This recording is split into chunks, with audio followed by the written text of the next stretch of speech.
Hello, good evening, and warm welcome to the lecture organized by University of Calcutta, Department of Library and Information Science in collaboration with Kent State University, USA and IFLA set, Netherlands. Today, we have the pride of having with us two esteemed scholars and teachers from Kent State University, Professor Kendra Albright and Dr. Bill Edgar.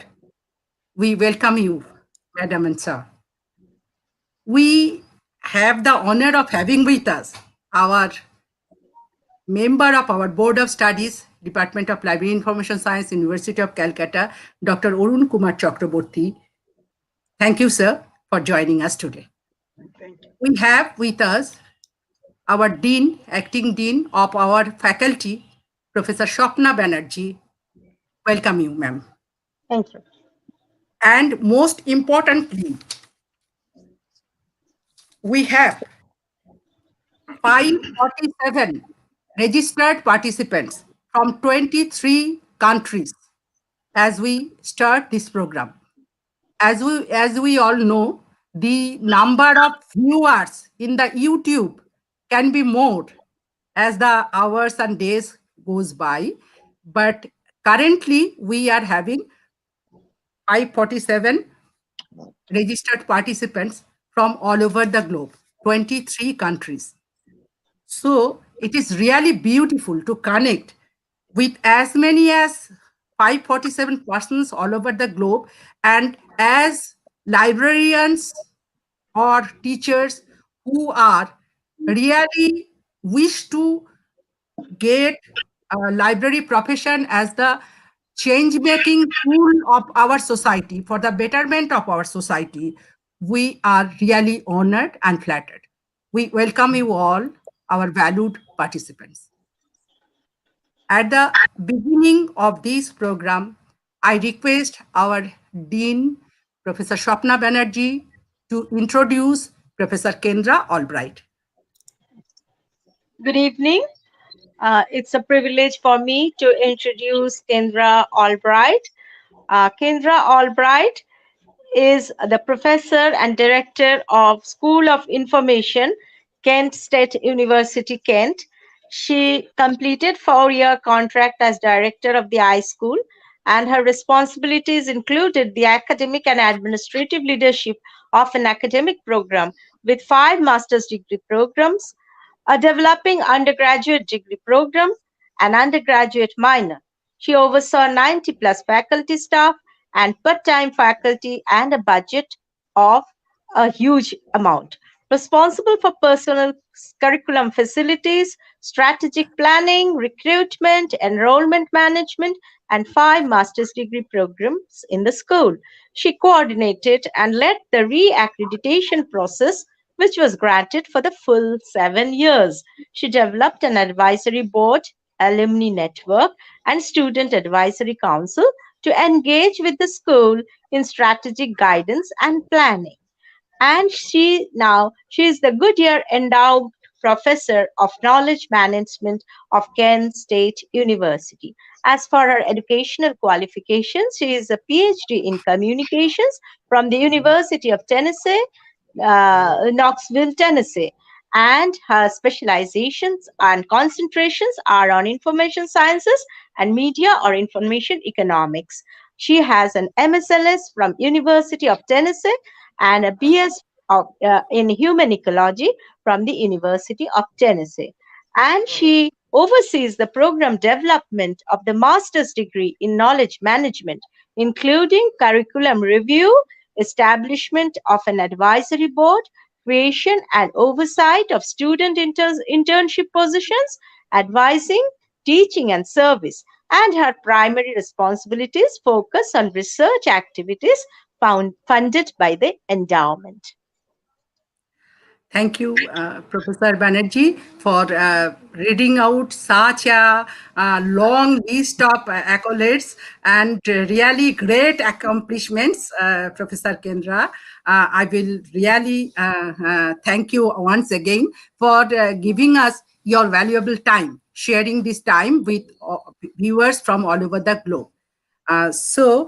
Next, we want to introduce Professor Dr. Bill Edgar, who is an independent information consultant, researcher, and teacher. A former academic library manager and instructional librarian.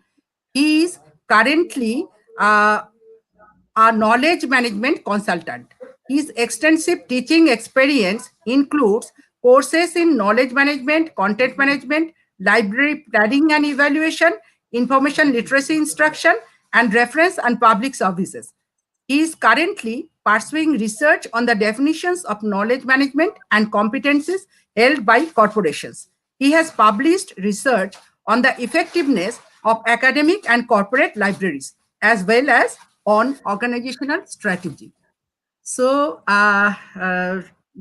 Professor Kendra Albright and Dr. Bill Edgar, both are from knowledge management background.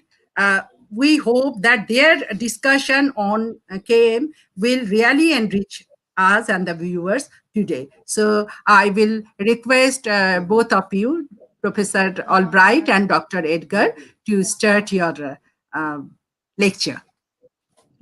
Thank you, sir and madam. All right. Thank you so much, Sushmita and everyone. It's so nice to be here with you. I have to tell you that I've been told that my name Kendra is a Hindi term. So I feel right at home here, and I'm glad to be here with you. I'm going to share my screen and start our slides. Okay. Hopefully. Let's see if I can get there. Can you see those? No, not Are you yet. seeing the Not slides? yet. No, but give up maybe 1 minute or two. Not yet. I cannot see the slide. Okay. Okay. All right, let's try it again. Okay. Let's try this and see if that works. That says it's showing you. No. Can you see that? No. No. Oh, yeah. It says it's sharing. There we go. Yeah. Is it? Now it's showing. Okay, Yeah, good. yeah. It just took a minute. Okay. Okay, very good. All right, very good. Thank you.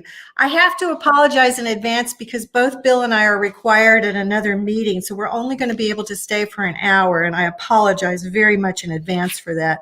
But it is so nice to be able to be here and talk with you about this, I think, this important topic. Knowledge management varies across the world as to how much people really know about it. When I used to be at the University of Sheffield in England, the English and the people in the UK and the people in Europe seem to have a much better grasp on what knowledge management is than do the Americans. So Bill and I have had quite the challenge trying to help people understand what it is that knowledge management is all about. So this is a very good opportunity to share what we've been working on with all of you today. So thank you for that. This is what we want to just basically cover, is just to talk about a little bit of background about what knowledge is. It's a bit of a theoretical perspective, but I think among this audience, it's very helpful for you to have a clear understanding of what do we mean by knowledge, because then we can understand better what knowledge, what knowledge management is. And then talk about why we do KM. Why is that important? What are the components of KM? And then I'm going to offer you a KM framework. It's not ours, but I've requested permission and gotten permission to use it because I think it summarizes a lot about KM in a very nice way. So that's just our brief agenda. And before I'm going to let Bill start with it this morning, and he's going to tell you a little bit, first of all, about what is knowledge and then what is knowledge management. So I'm going to let you take it away, Bill.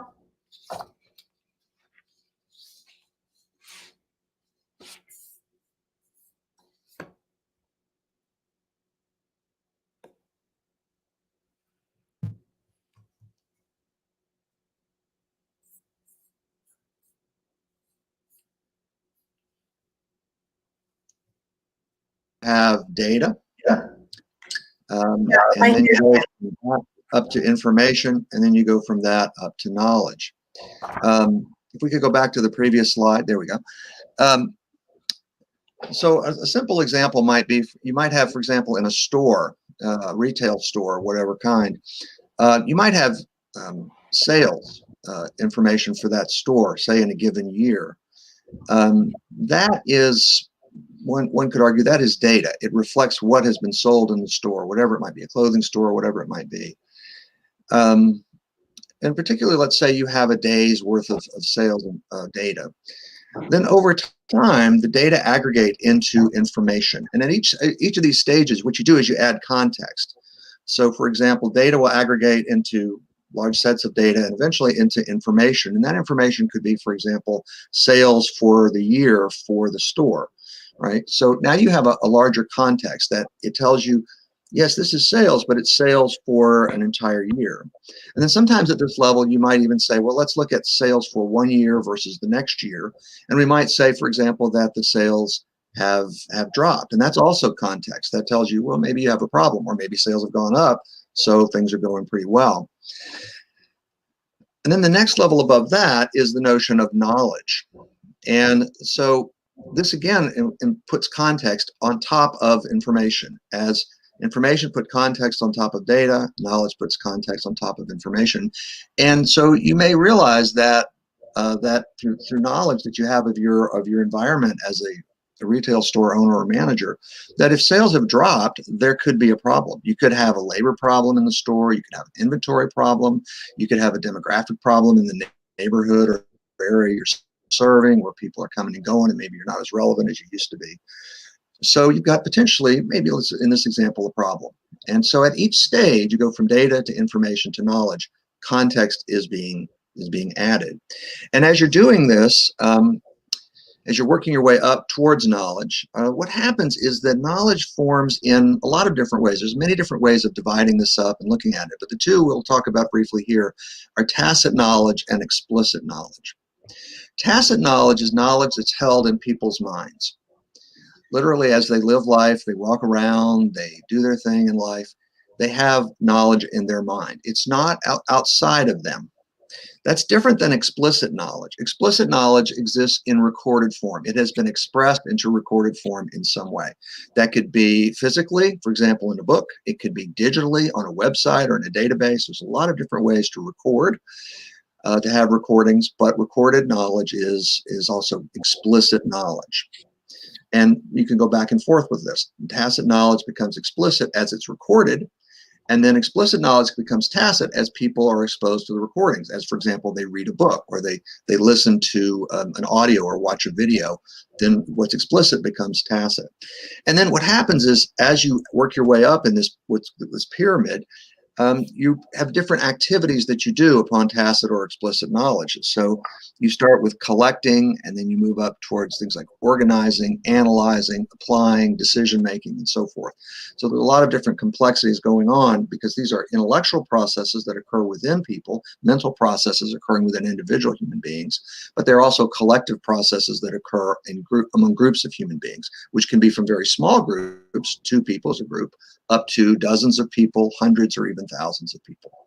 So that is a straightforward way to think about knowledge. And knowledge is really the object of knowledge management. It is that which is not that which is managed, right? It is the object. So in a sense, it is the core phenomenon, the core element of knowledge management. Okay, next slide. As Kendra and I have been working on this over the last year, we've worked, what we've done is to look at the knowledge management literature, and it's extremely vast, because knowledge management is now it's about 30 years old as we know it now. And one of the things that the literature has done, as people have worked on this, is that they've tried to think through what's the basic element here. Yes, knowledge. So there's literature on that is in knowledge management, but obviously predates knowledge management. Goes back in philosophy a long way, thousands of years. But what's happened more recently is there's been a focus on the idea of the activities. This is what's been studied a lot in the last 30 years, the activities upon knowledge, so these knowledge activities.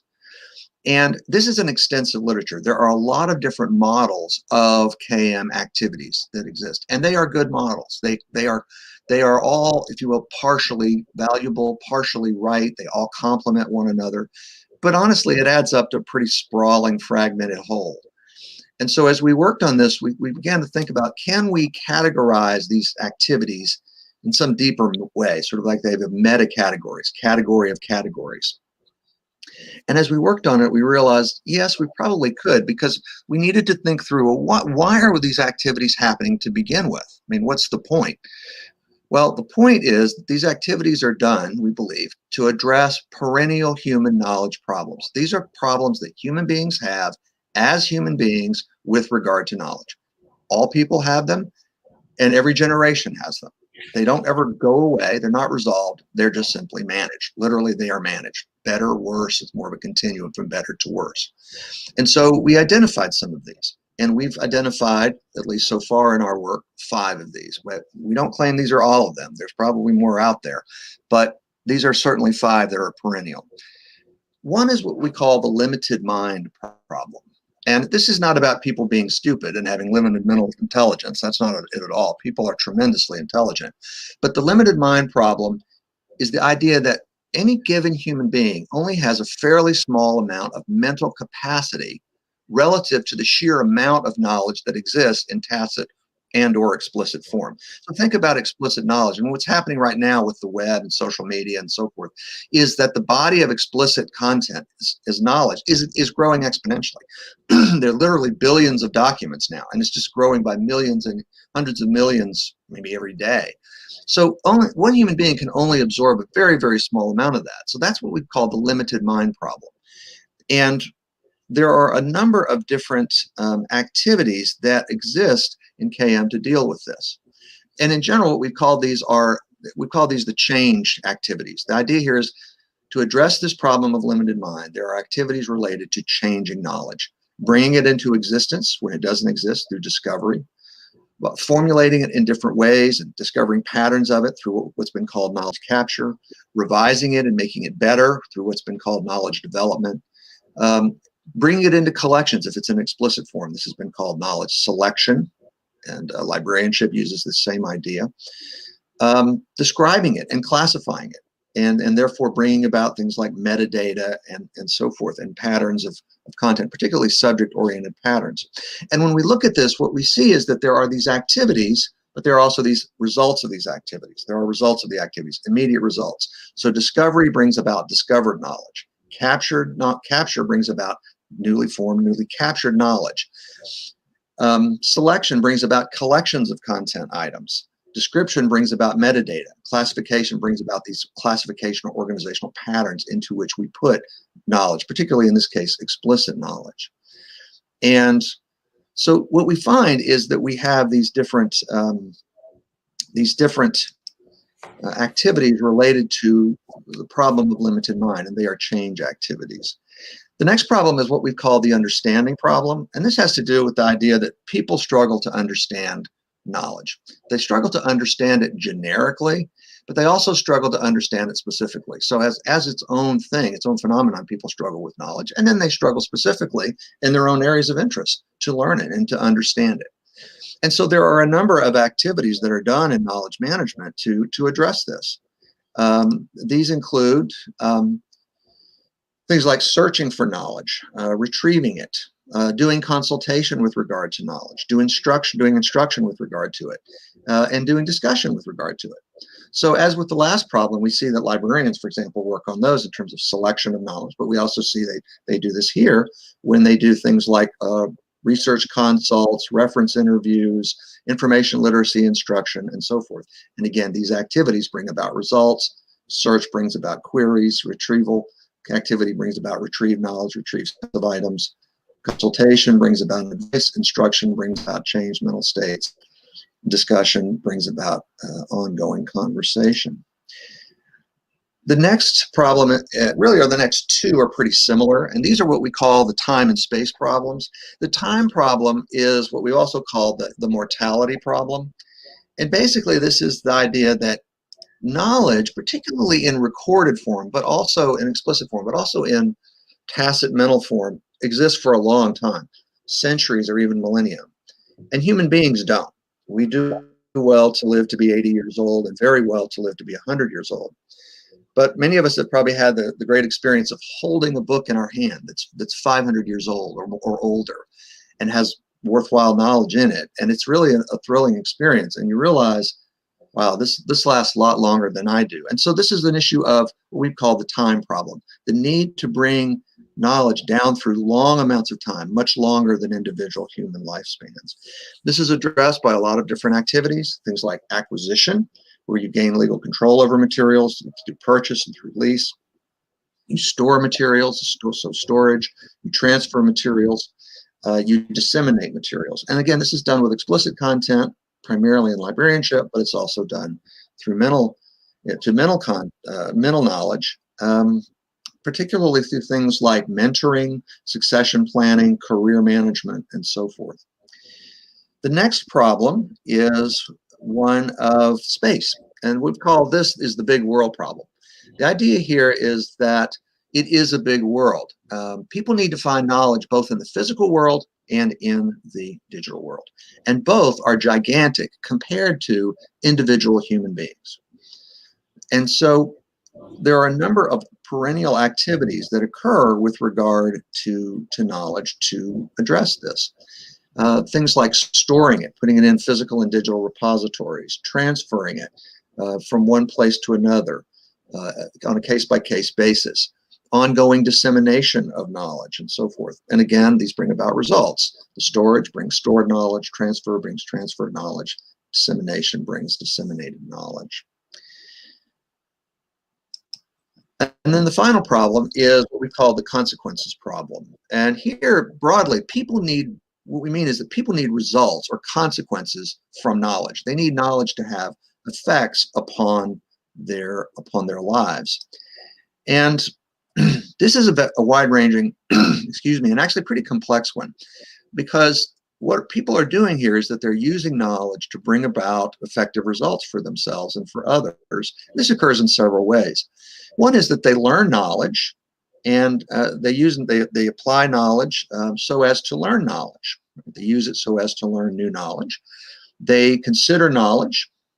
They do communication with regard to knowledge. They make decisions with regard to knowledge. They test knowledge, and then they do a variety of different actions upon knowledge. And again, these bring about results. Learning brings new knowledge into existence, either for the learner or for everybody. Consideration brings reflection. Communication brings communicated knowledge or items of communication. Decision-making brings about decisions, which can be verbal or in writing or recorded form. Testing of knowledge brings about really the scientific process, and the results are tested knowledge. Things like theories, validated theories. And action brings about acted upon knowledge. And this alone is quite extensive. This is all forms of things like manufacturing, engineering, product development, and so forth. And so what we have are these, we would argue, these different perennial problems. And what we can do is to put these activities of knowledge, which exist in these different models, into these larger meta-categories. And what makes this even more exciting and challenging is that all of these problems are dealt with by human beings really all the time. And it is cyclical, but it is not a sequential cycle. It's a simultaneous cycle. So people are dealing with the limited mind problem, and then at the same time, they're dealing with the time problem. And at the same time, they're dealing with the space problem and the understanding problem and the consequence problem. And they're bringing these results that we've talked about into existence. And the results contribute to dealing with the problems. So it's extraordinarily complex, but this is why it's so very powerful. Okay. Next slide. And then we just want to highlight here this idea of activities, of activities and the results of the activities. When we looked in the literature, what we found is that, again, a lot of different focus on the activities, but not so much on the results, and particularly the immediate results of these activities. And so a couple of examples here. Results can come to be in the form of a new state of knowledge, but also in some kind of a change in knowledge. And what happens is that these actually integrate together. So for example, if you have knowledge formalization, which is broadly knowledge description, which brings about metadata, and knowledge classification, say into the Dewey system or LC or genre system, that brings about a pattern of organization for a body of, let's say, explicit knowledge items. So what happens is that these activities bring about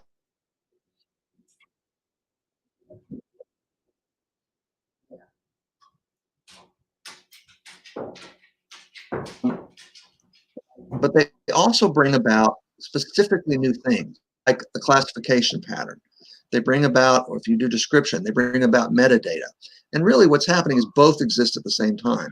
You have this newly formed knowledge that exists in a formalized way, but embedded in that are metadata or classification patterns. And these themselves contribute to addressing the knowledge problems. So if you bring knowledge into, you change knowledge and make it more formalized, that addresses the limited mind problem. It allows people to look at descriptions of content items and use their selective mental capacity very efficiently. That's an example of that. So these are the fundamental concepts of knowledge activities and their results, and also of the object upon which they act to bring about these results, and that is knowledge in explicit form and in tacit form. So now what we'll do is we'll turn it back over to Kendra. Having given you some basic ideas and background, what we'll do now is to apply this in a number of different models and situations, and we'll turn it over to Kendra to do that. Wait. Yep, go ahead, Kendra. Go ahead. Oh, sorry. There's a little bit of a delay here.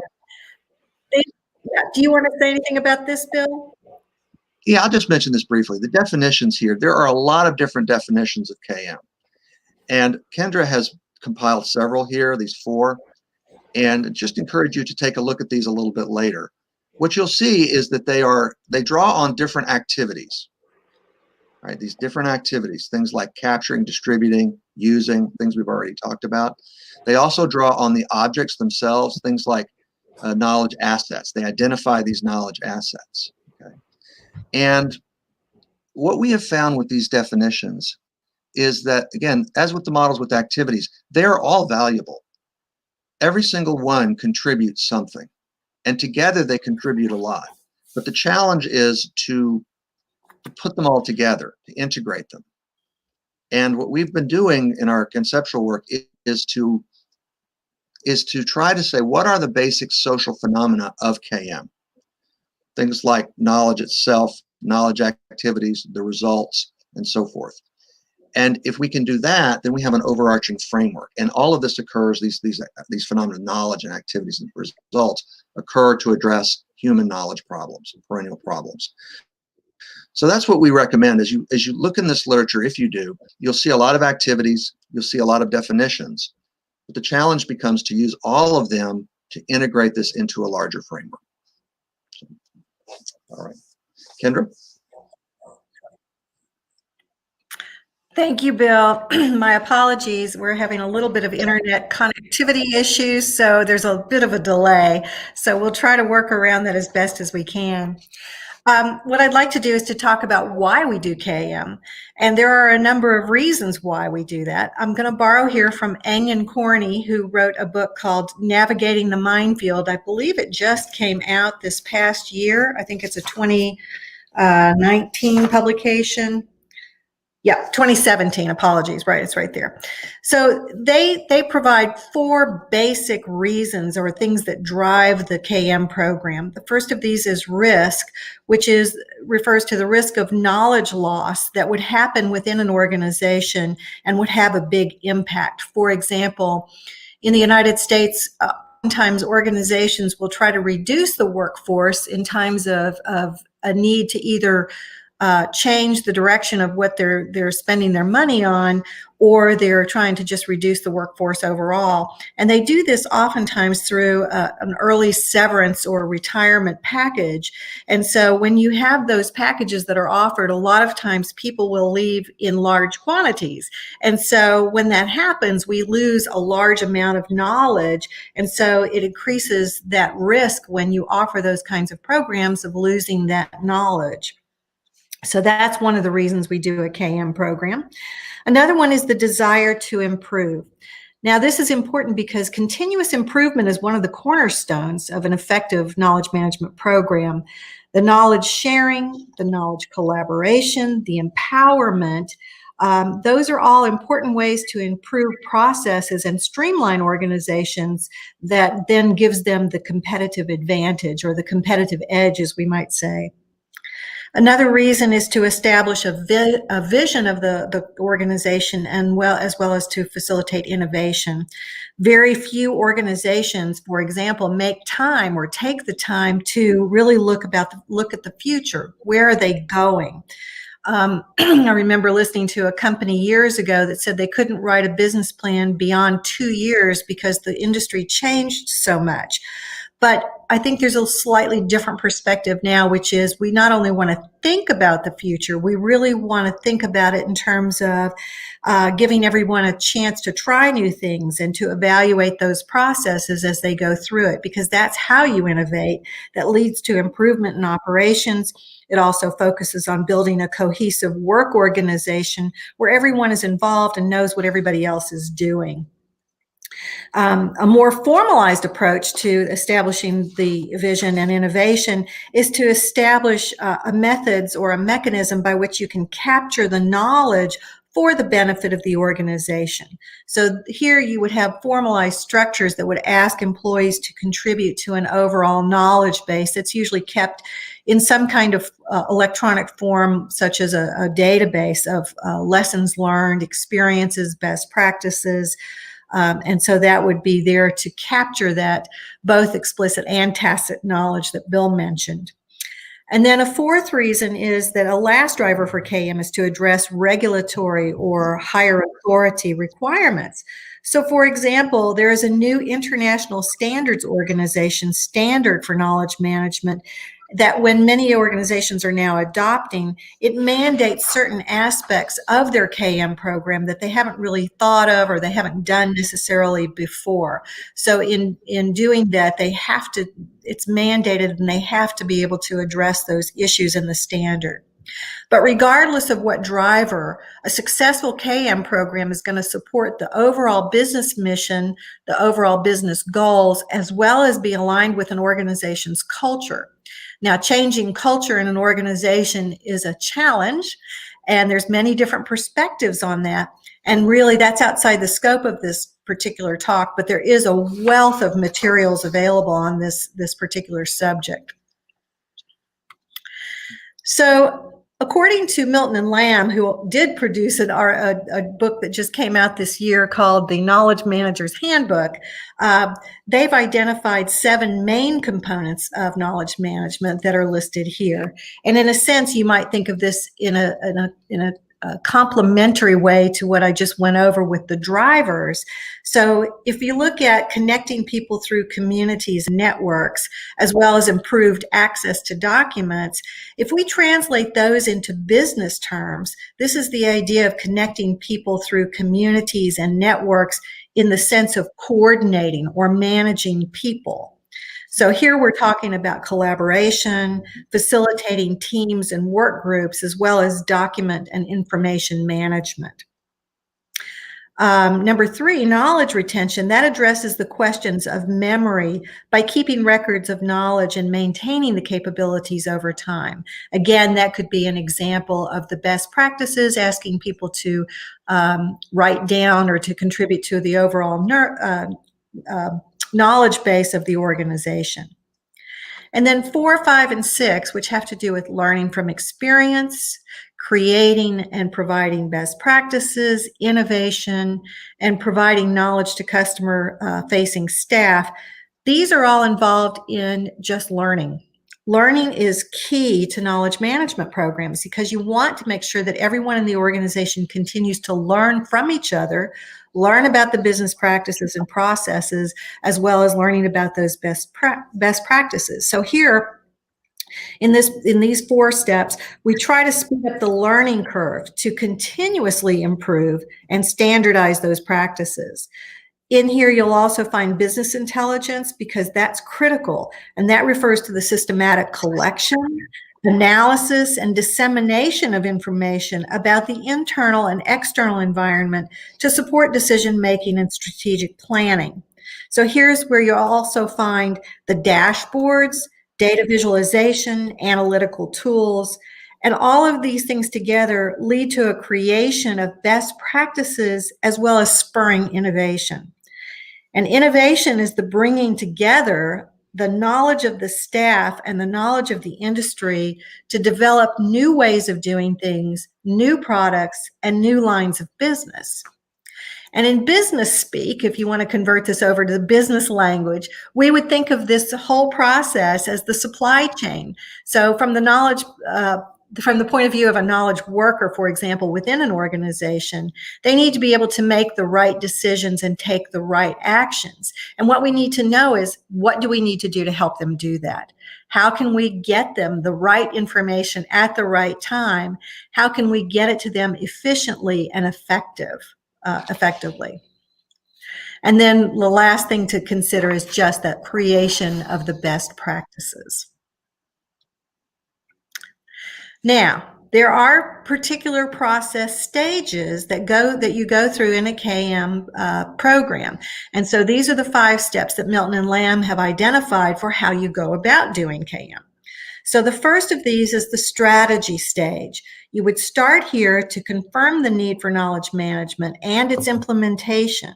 So you want to just begin with that. You just start off with the whole need to. And you confirm that by creating the business case and a budget to set up a knowledge management team.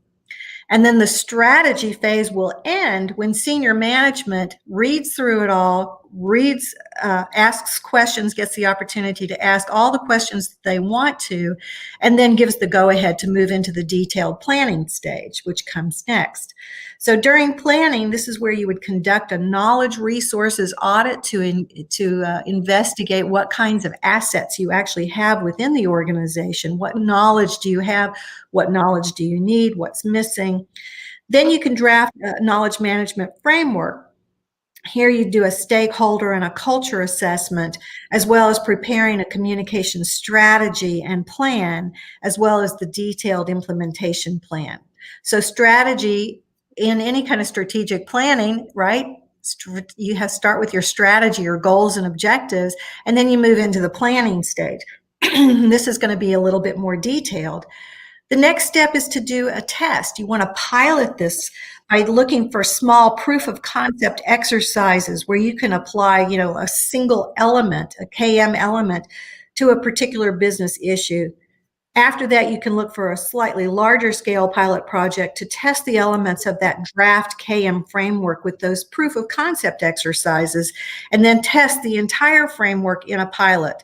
For those of you who are familiar, this is with Agile. This is where you would use an Agile software methodology, for example, which relies on multiple cycles of development with learning from each cycle that's incorporated into the next. Agile is a process, and it's one that's often used in KM. And then from that, it gives you evidence of value that you can deliver from the pilot. That helps lead to building a knowledge management champion network, because you need to have people who are going to support this. And you do this by sharing your proof of concept exercises, the outcome of the pilots, and then have them spread the word about how well it's working. And from there, you can then finalize the knowledge management framework that then leads into the next step of rolling it out.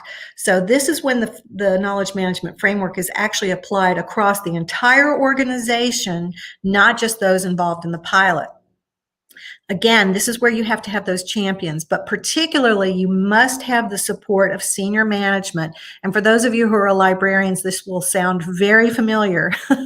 You have to have the senior management support because it's a decision to commit the entire organization to a KM program. You start by taking the results of the pilot to the steering committee or whatever executive committee exists, or directly to the senior management if they make the decisions independent of any kind of committee or board. So you need their decision, you need their support, and then you take these steps. You document the KM framework, you train your people in their new roles, you train the people in the new processes, train people in the use of new technologies that support those processes, finalize your governance system and the new KM policies. You need to make sure that they're documented. And then, of course, you just gather and report those metrics along the way. So this is all sub-steps in that rollout process. And you'll know when you're done when everybody is trained and the decision is made by the senior management to hand off those KM responsibilities to an internal KM operational support team. So if you're a KM manager, this is the process you go through. And then when you're done through those mechanisms of knowing that everybody's trained and the decision is made by senior management, it's time to hand it off and let the internal people run it.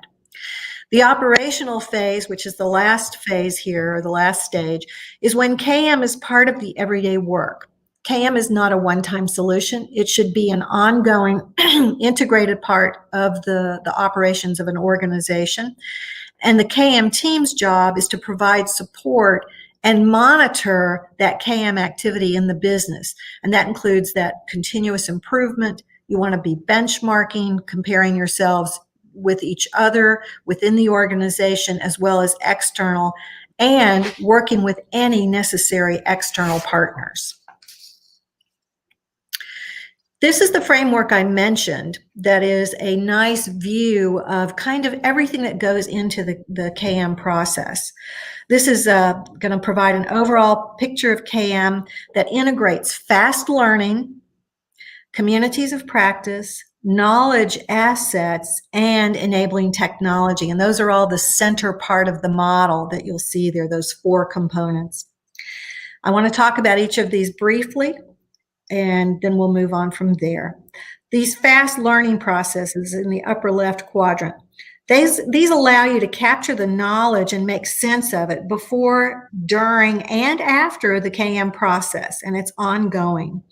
These fast learning processes are part of an integrated behavior for learning lessons. So it's all built into the system, into the KM model that you're implementing. And so it allows you that continuous learning that's so vital to the success of a KM program. Here they contribute the content. People will contribute content and artifacts for the knowledge assets within the organization, which can be stored for easy access and then reuse and resharing of the organization's information and experience. This is where you'd find that knowledge base too. The communities of practice in the lower right, these are all about collaborative behavior. And the characteristics of communities of practice would include people whose collective action impacts individual performance. It would also include people whose ongoing interaction provides a sense of identity and a way to facilitate mentoring and personal development. These are all about working with the individuals, but into a collaborative whole, if you will. It's also about people whose interaction is intended to last and to continuously serve their common purpose and enhance their relationships. And one of the ways that I remember reading about when I was looking into this in more detail at the beginning of when Bill and I were starting to work together was to recognize that the old ideas of meeting around the cooler, which in the water cooler, that's what we call it in the US, where people go to get a cup of coffee or a drink of water, and they just end up chatting. And in old management styles many years ago, this was frowned upon because those people were just socializing. Now, in a KM framework, it's completely the opposite. This is where we found that people talk about work. They're not just chatting, indiscriminately. They're talking about work, and that knowledge sharing that goes on in those social settings and those social processes is absolutely vital.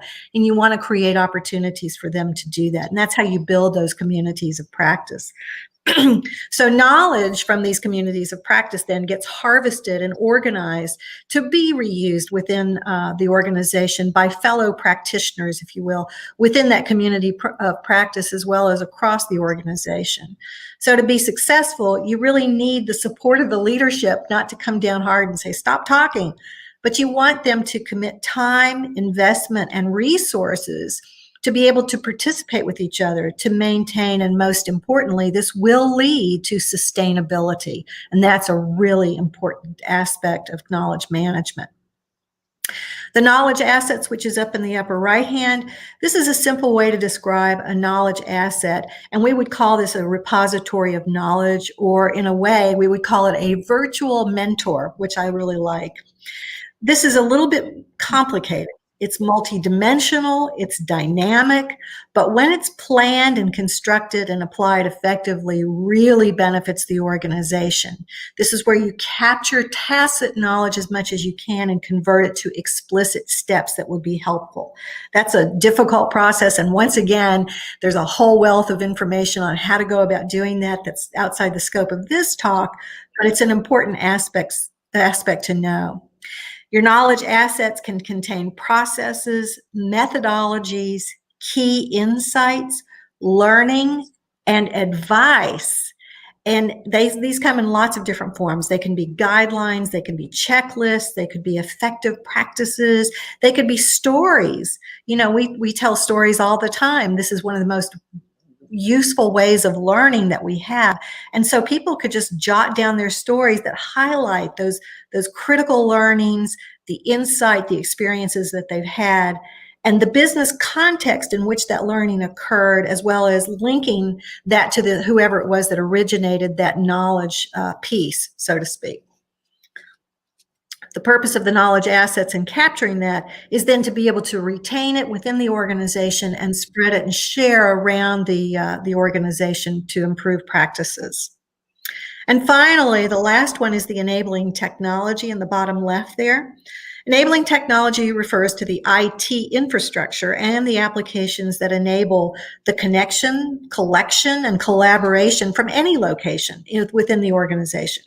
So this provides the means for accessing the knowledge and communicating effectively and efficiently across your organization, including your clients, including your customers, and with members of the community and others outside the community. Now, clearly this has an ethical bent to it that you need to take into account. So, for example, some data you don't want to share. So in that case where you want to share that information, you may need levels of password protection depending on what the sensitivity is of the information. So in sum here, the path from concept to strategy to implementing practice allows you to develop a high-performing, knowledge-enabled organization. What is also important is that as you evolve into a learning organization, as Chun-Wei Chu would call it, you want to process a system that not only captures lessons learned, but also a system that also learns the lessons as you share those lessons across your organization. So just to recap, we've talked today about the theory of knowledge. We've talked about a framework for knowledge activities that Bill talked about, all those different activities and the meaning of those activities. We've offered options for definitions of knowledge management, the benefits of knowledge management, the process, as well as an overarching framework of a knowledge management process in general. And with that, Bill and I thank you for your attention and for inviting us today. It's been a pleasure. Thank you. Hello. Thank you so much, Kendra. You have been a delight. Both of you have delineated so many aspects of knowledge management. We know that it is a very complicated process to grasp it or to understand it is very difficult, and to implement is all the more difficult. So there are so many questions among the viewers. So I just wanted to know that whether you can take a few questions, please.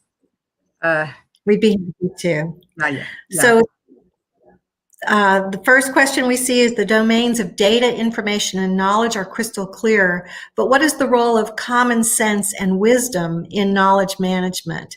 I'll take a stab at that, and then Bill, if you want to add something to it, I know you have lots to say about that. I just want to impart some comments that I've actually heard. We have an advisory board at Kent State that's made up of some of the world's most renowned knowledge management practitioners, academics, industry workers, and NGO people, so, and military as well. And what's funny is that when I've shown them, you know, I'm an old librarian from years ago, but when I show them the pyramid and the wisdom is usually at the very top, they say that in knowledge management, they ignore wisdom altogether. They just totally ignore it because they don't see the difference between knowledge and wisdom. In the library world, I think we would say that wisdom is actionable knowledge. It's where we act upon the knowledge that we have. And they don't make that distinction in knowledge management. So that's the first part. And then, Bill, do you want to take a crack at the second aspect of that? Yes, and exactly as Kendra said, in that pyramid that we showed, other versions of it will put wisdom above knowledge. So wisdom will actually be at the very top. And the same thing that we talked about earlier, where at every level you inject context. The same thing happens with wisdom. You inject context. So my example from the beginning of the lecture of the retail store, you get to the point where knowledge, where you have the situation where you know that, let's say, you know, your sales data show a decline in sales, and okay, so that you may have a problem. Your knowledge says that when this occurs from one year to the next, there's a problem. That's your knowledge. But then the next step up would be wisdom. And then that you have to draw on even more context. For example, you might be going through a recession in your country. You may have some disaster like this year with COVID, right? You also have to think about your obligations to, say, your employees as human beings, right? There's wisdom, right? So there's a vast amount of, right, this top level of what has been called in different cultures wisdom and other things that has to come into play. And in fact, when you step out from just looking at management as this sort of objective, efficient process, and it is that, but you put it into the larger context of a lot of other ideas and practices that we have as human beings, that's when you put wisdom into play. And I'll just second what Kendra says. You know, there's a lot of, not everybody, but some people in KM think about, well, we don't deal with wisdom. Well, yeah, that's we're coming at this fairly later in our careers, fairly, you know, not long ago. We've been doing this for a long time, more in the library science and librarianship side. So this is startling for us. I mean, we just, like, what do you do with that? But I think that's something we're going to be able to inject and bring to the table, and probably to their amazement, or they'll be pretty startled by that, but that's okay. I'll add to that too. And I think that the question about wisdom is because the focus on KM is so much about learning, that if you already have the wisdom, are you able to shift that? That learning would imply then a change in your knowledge constructs, the way that you think about things. So I think that's why the focus is on knowledge and not so much on wisdom. The best practices come from wisdom. The collective whole builds that knowledge base that leads to an organizational wisdom. That's the only thing I would add to what Bill said. I think that was exactly right. There's another question that says, oh, I'm sorry. Yeah. Yes. So there's another question here that says how to make knowledge. Oh, I'm sorry. We're having a delay. Okay. Where does knowledge management start from? Isn't it from nature where it's coded? Actually, yes. If you actually go, this wasn't in the pyramid, but you can actually go deeper down. It's as if you took the pyramid and you just made another layer or two below it and you just made it wider. Actually, what's going on is that data is actually, to us as human beings, data is basically ideas. And ideas are units of thought, and what we're thinking about is reality, and particularly within that, far and away the most important is nature. So yes, ultimately, the knowledge that we're dealing with in knowledge management is a way for us to understand. It's how we understand reality, and particularly nature. So yes, the answer is yes. And there's some really deep issues here. And from what we can tell, by and large, the people that have studied knowledge management and that do knowledge management, and not being derogatory, it's what it is. They have their own emphases, and they're very effective and successful in these emphases. They're very practical, as Kendra showed with these different models that are very effective in organizations, but they are not often oriented towards thinking about these deeper issues, but they're definitely there. Because if you go down into knowledge, well, knowledge is really us as human beings, we as human beings understanding reality through ideas, which are units of thought and the process of thinking. And so, yes. Hello. Yeah. Thank you, Bill. And there is one question from one of our faculty members, Dr. Pubalika Bhattacharya Moitro. This question is addressed to Bill. Dr. Edgar has commented about generic knowledge and specific knowledge. So what is the distinction? Sure. In this sense, generic knowledge is really, if you will, knowledge about knowledge, or knowledge about information. Things like its currency, its quality, its relevance, its applicability, and so forth. Its scope, its depth, right? And then specific knowledge in this sense is knowledge within disciplines. The disciplinary knowledge related to literature or history or economics or chemistry or biology. And our proposition here is that people struggle with both levels. They struggle generically with knowledge as a generic object, and they struggle specifically in their own fields. For human beings to learn knowledge and to keep that knowledge relevant is difficult. We do it, but it is not easy for us. It's a challenge. And so these activities have evolved over very long periods of time to address this perennial problem. And we were all in this to varying degrees and at varying levels. For example, if you work in the information and knowledge field, you're probably pretty effective and good at dealing with knowledge generically. But if you were put into a discipline, let's say you were put into physics, and you had to learn quantum mechanics and relativity, you would probably struggle with that mightily, right? So we all struggle with some aspects of knowledge. Everybody does, and then collectively, there's a lot of difficulty there. So this question is a basic question. Where I think she's a student, possibly. She wants to know about the difference between knowledge and information, which is pretty basic.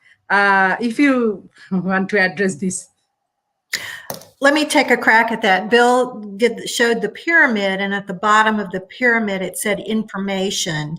And then as you refine that and you use it and you make sense of it, you move into knowledge. So that's the basic difference. But in knowledge management, what really happens is what you know about the organization, some of that tacit knowledge is really more like wisdom. And so information is already in your head, you know how to use it, but learning to share that is taking almost like tacit, like wisdom, and converting it into information that people can then make sense of. So it's a very complicated process. It's not as simple as it sounds, but the basic difference is that information is like a list of facts, and you want to make sense out of that. You want to interpret that. Like if you know that these are the symptoms of COVID-19, you've got all that information, but then you realize, oh, if I have a fever and I have a cough and I have tightness in my chest, I might have COVID-19. Then you're moving into knowledge. So one is the facts and one is making sense of it. Bill, do you want to add to that? Yeah, I agree. And again, what you're doing there in Kendra's example is you're adding the context. You have the list of symptoms of COVID, and then the context is, I think I have it. I have some or all of these symptoms. So the knowledge there you would derive from that that context and contextual fact that I have some or all of these symptoms is I may well have COVID. And then I need to do certain things in response to that. Maybe I need to go to the hospital or at least call a doctor and talk to him.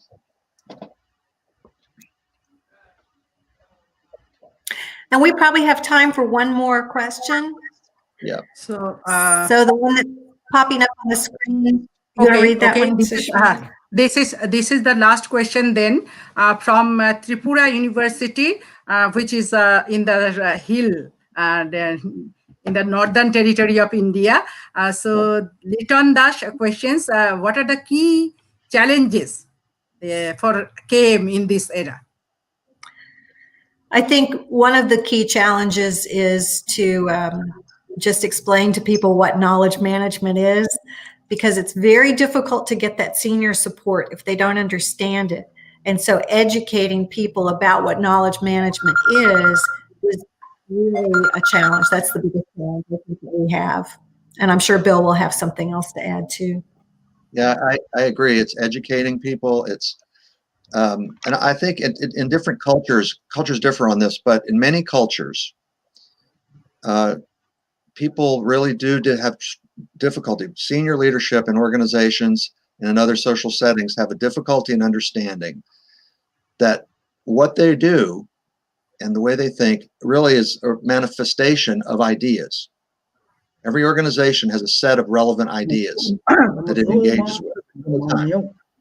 And it's recognizing those ideas, recognizing that those have to be guided, those have to be managed explicitly, consciously. And then, so as Kendra said, convincing people of this first, and then doing it.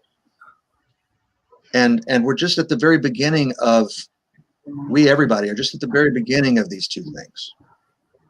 The understanding of knowledge to do this is, again, really, in a way, it's existed for millennia, but it's only become explicit as human beings need to do in the last, say, 30 years. Really since, say, even 1990, 1985. And so we're very early in this, and that's probably the central challenge for KM for at least another generation is going to be realizing, one, that we need to convince people about this, and then to actually do it well. Okay. Sorry, we cannot take any more questions. Please, we cannot take any more questions since our program is really pre-programmed in this way, to be very precise. So now I will request our acting head of our faculty, Professor Swapna Banerjee, to introduce Dr. Arun Kumar Chakraborty, who will be speaking briefly on knowledge on this topic. Okay. Yes, Dr. Arun Kumar Chakraborty is a PhD, and he is the present librarian of Bose Institute, a premier institute of Kolkata, and he was former the Director General of Raja Ram Mohan Roy Library Foundation, which looks after the public libraries of India, and also of National Library India. And he was the additional mission director of National Mission on Libraries, Minister of Culture and Ministry of Culture. And he was a Fulbright scholar. He is a Fulbright scholar from 2005 to 2006 and visited DRL, Virginia Tech under Ed Fox. And he bagged the ILA Best Librarian Award of 2012.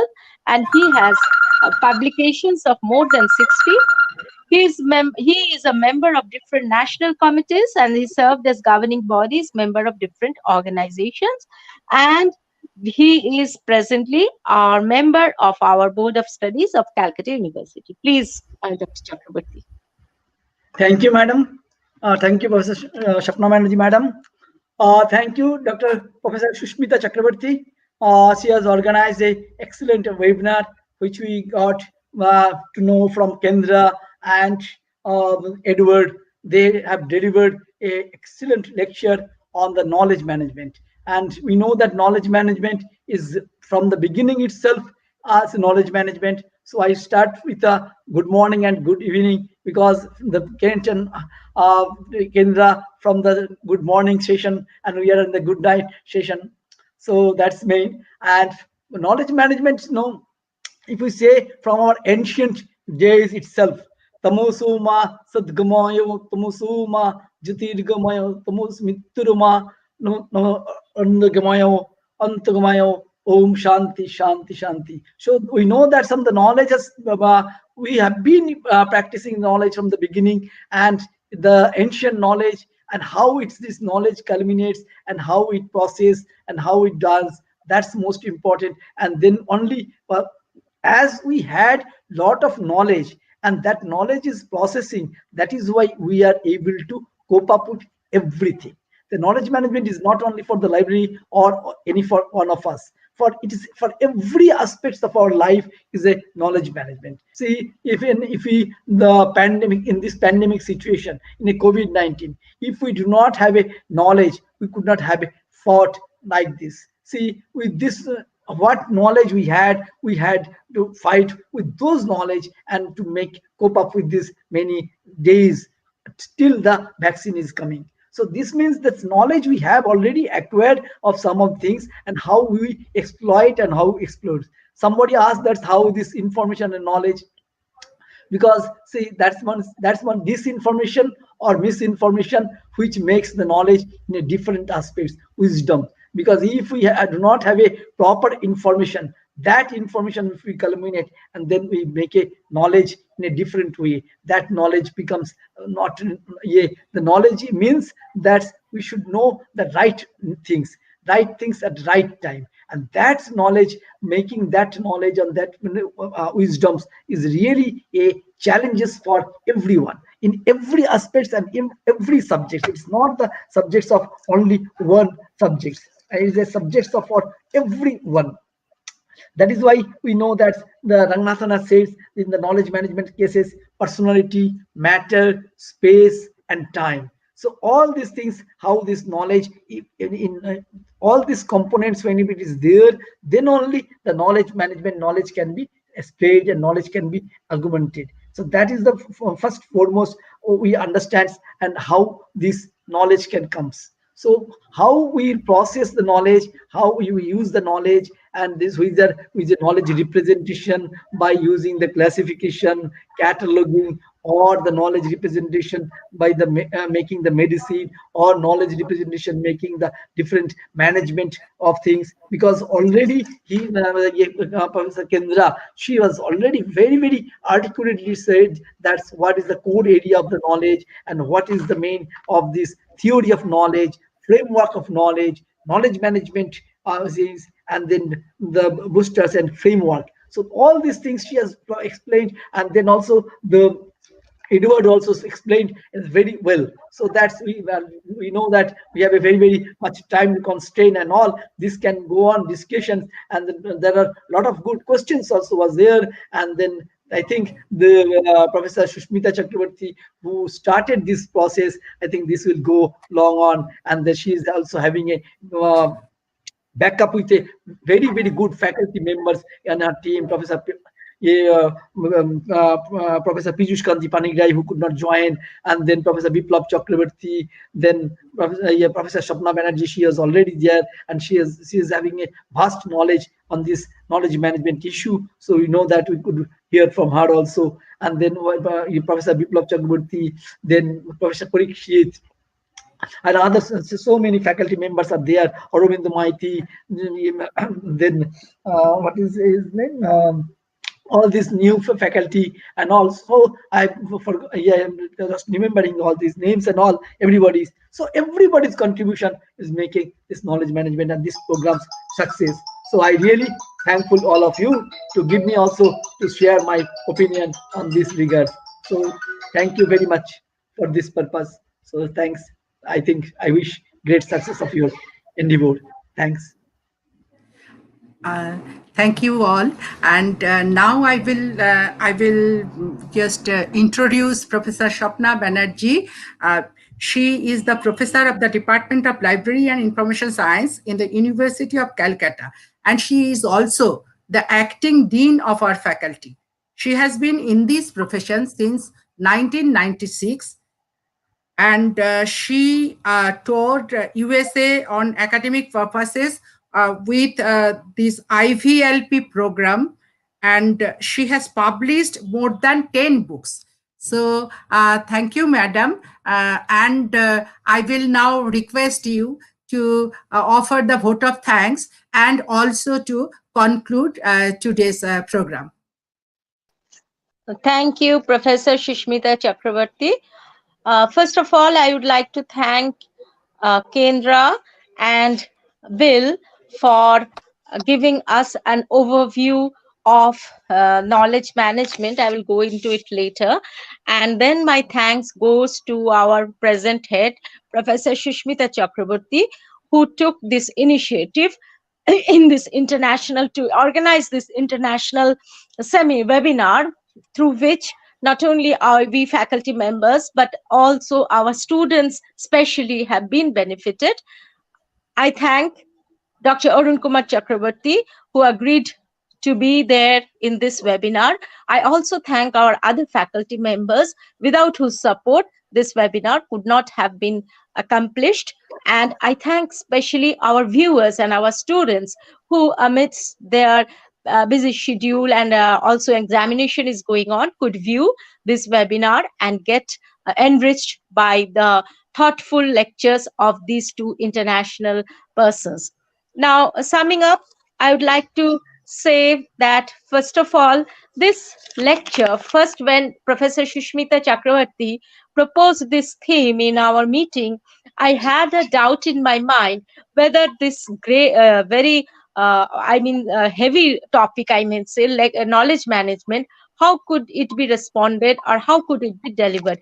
But today I am very happy to say that this lecture was presented in such a lucid manner and in such a student friendly way that I think and I of course believe that all of the, especially the students for whom we are dedicated, they have been benefited at large, and it went through their head. In fact, to tell you simply, it went through their head. The serious topic of knowledge management could has been represented in a very, very lucid way. Thank you, Kendra and Bill.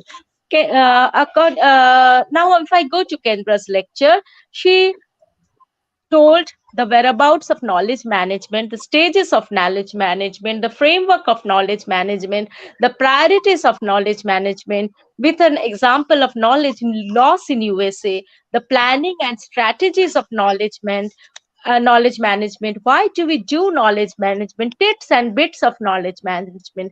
So it was a wonderful presentation. Thank you, Kendra. As for Bill's lecture, it was another wonderful presentation.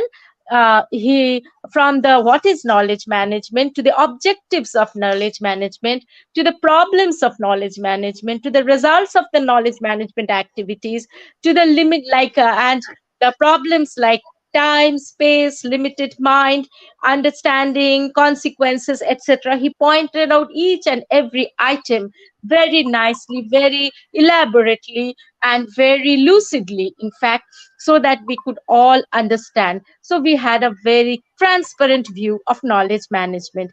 We had very good questions, very intelligent questions, very interesting questions, which were very aptly answered by these two persons. Thank you.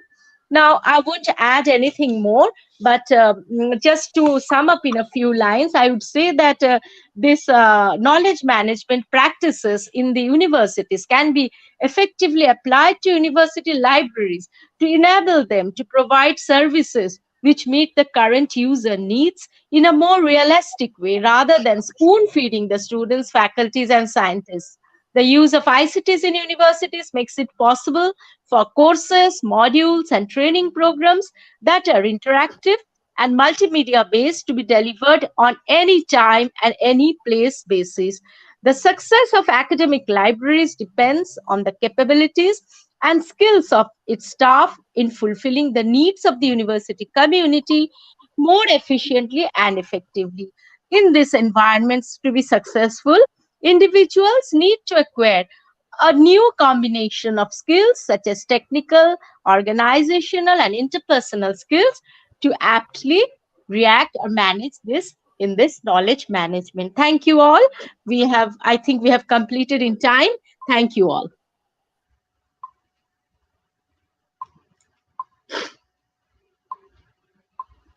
Professor Shushmita Chakrabarti, your mic is muted.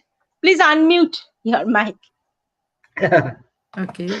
So I will just add just briefly that we are really sorry for those who are due to examination or some other preoccupation couldn't attend this lecture. So for them, we will supply the YouTube link where this lecture is being recorded. So you can see and hear it at your own pace and time. And also, we want to thank our kind-hearted Dean of our faculty, Professor Swapna Banerjee, Madam, without whose inspiration this program could not have been gone on board. And also, our thanks goes to Professor Sonali Chakraborty Banerjee, who has showed keen interest into the program and said that you keep on doing such programs, and this program I couldn't be attending, but on a later program I will be attending the program. So with such supportive authorities like our dean and our vice chancellor and our board of studies member, we are sure that our department will march on, because this is our 75th year, as Madam very well knows, and is trying to do so many programs for the past 1 year, because we are on our 75th year. Last, our past head, Professor Panigrahi, has instituted so many programs, and now it is our duty to carry on this flag of establishing good programs for our department. And our viewers from the global audience, thank you so much.